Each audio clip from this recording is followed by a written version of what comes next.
معين مومني مرحبا بك.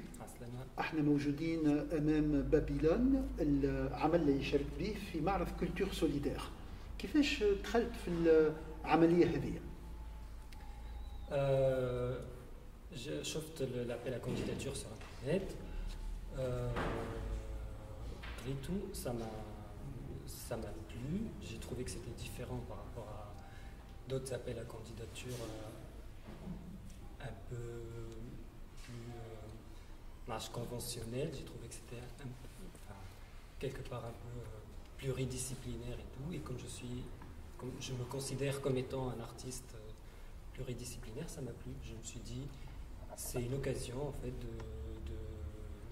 d'explorer un peu les différents médiums artistiques que je connais. Et que, voilà, c'est une occasion d'expérimenter pendant le confinement, ce qui est...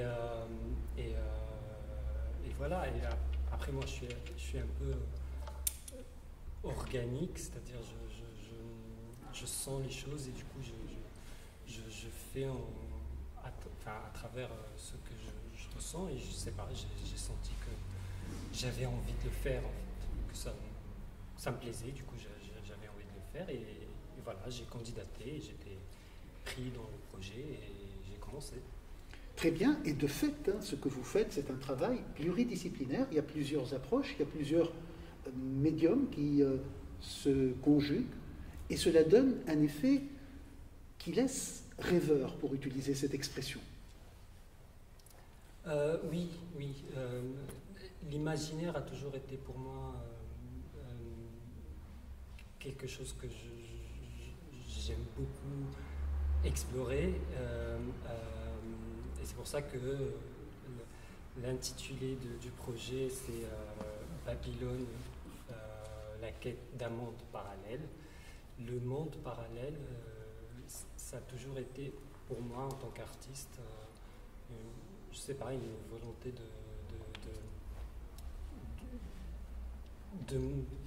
d'explorer en fait, et je voulais l'explorer à travers le personnage, le personnage de l'histoire, et voilà, c'est à travers le personnage qui découvre un monde parallèle dans sa chambre que je m'exprime moi en tant qu'artiste, de ma volonté à moi en fait de découvrir ou d'aller vers un monde qui est différent de la réalité. Alors justement, Balpa, dans sa chambre, est en train de subir des mutations, et c'est un personnage qui est dans une dialectique intérieure-extérieure. Vous l'avez choisi justement dans ce déséquilibre. Oui, je voulais que le personnage soit à la fois flou, et c'est un personnage qui se connaît sans se connaître. Il ne connaît pas son âge, mais il a il a 22 ans, il a 80 ans, parfois il a 400 ans. Il passe en fait par plusieurs âges, et il a plusieurs prénoms. Il s'appelle Balpa, mais il s'appelle pour le moment Balpa, mais il a d'autres noms, et il a une identité, mais pas vraiment. Et c'est un personnage qui se découvre dans sa chambre et à travers sa chambre. Sa chambre, c'est une deuxième entité qui lui permet de se découvrir lui-même, et qui lui permet aussi de s'évader un peu et découvrir d'autres possibilités que ce que le monde réel peut nous donner. Mais vous jouez sur un certain travail qui consiste à dire que cette chambre, qui est vide, qui est lugubre à la limite, est aussi un espace qui est propice à toutes les rêveries. Et Balpa est un confiné volontaire, au fond. Oui, c'est une personne qui a choisi presque ne plus quitter sa chambre. Sa chambre, c'est sa source d'énergie, c'est ce qu'il mange, c'est ce qu'il boit, c'est ce qu'il vit à travers sa chambre. Et parce qu'en fait, sa chambre, c'est une porte. C'est une porte qui le ramène vers un ailleurs qui est pour lui meilleur que le réel, que la réalité, que le monde réel. Et effectivement, il vit, on le sent, en traversant ce décor, cette installation, qu'il vit, ce personnage, une tension permanente qui le structure, le déstructure, puis le restructure. Alors, vous poussez beaucoup le sens avec ce personnage. Oui, parce que c'est la métamorphose. C'est comme une chenille qui petit à petit, elle tisse, elle commence à se transformer de l'intérieur jusqu'à ce qu'elle quitte ce cocoon pour se libérer, se transformer en papillon. D'ailleurs, c'est pour ça que ça s'appelle Babylone, Babylone, en fait, c'est une combinaison entre baleine et papillon. Et Babylone, c'est un monde, c'est un royaume qui naît, qui se crée à travers la rencontre hasardeuse entre une baleine et un papillon. Et c'est vraiment une histoire autour de la métamorphose. C'est vraiment est-ce que la métamorphose peut apporter de nouveau à quelqu'un. Quand un personnage est prêt à se débarrasser de certaines choses en lui, qui est prêt à s'évader, à partir sans savoir où il peut aller, il y a un champ de possibilités qui s'ouvre en lui, vers lui, devant lui, qui peut le mener partout où il veut.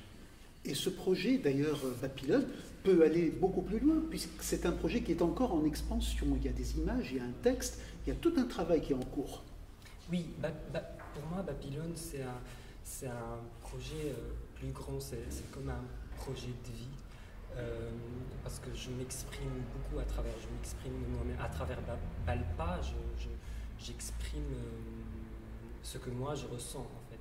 Et du coup, Babylone, c'est un projet que je pense que je vais porter tout au long de ma vie et qui pourra prendre plusieurs formes, que ce soit comme maintenant par exemple une histoire illustrée, comme ça peut être une pièce de théâtre, comme ça peut être une performance, comme ça peut être un tableau, comme ça peut être un poème.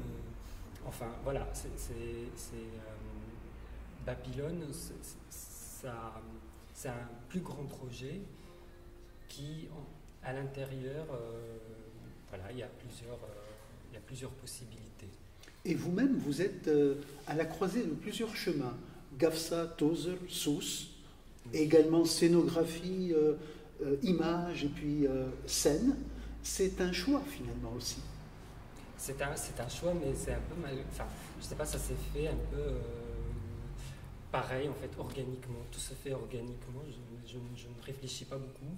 Mais c'est vrai, en fait, je me suis toujours retrouvé dans plusieurs choses à la fois. Je suis de Gafsa, j'ai grandi à Tozeur, j'ai vécu à Tozeur, puis j'ai fait mes études à Sousse, je suis venu à Tunis pour travailler, j'ai fait les beaux-arts, j'ai fait design espace et scénographie, j'ai fait art visuel, j'ai fait performance, et j'ai fait théâtre maintenant depuis plus de 6 ans.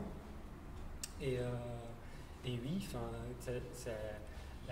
la pluridisciplinarité, c'est quelque chose que je trouve c'est magnifique, mais c'est aussi difficile en fait à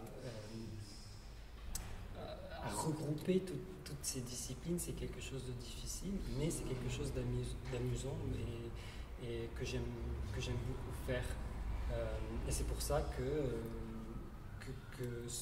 ce projet, il est un peu à la croisée de toutes ces disciplines. Il y a du théâtre, j'ai écrit, j'ai dessiné, j'ai fait une petite scénographie avec.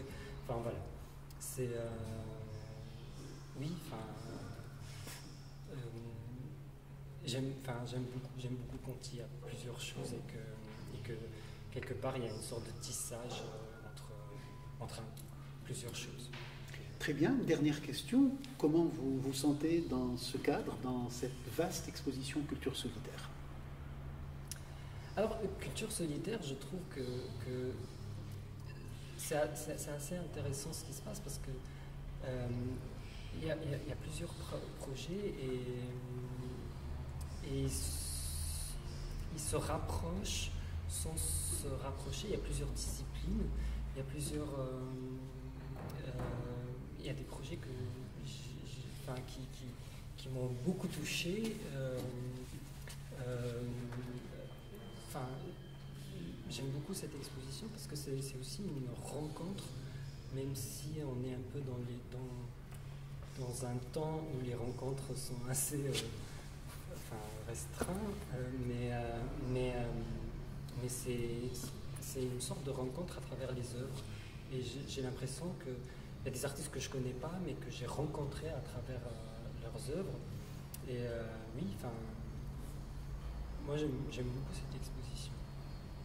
Merci beaucoup.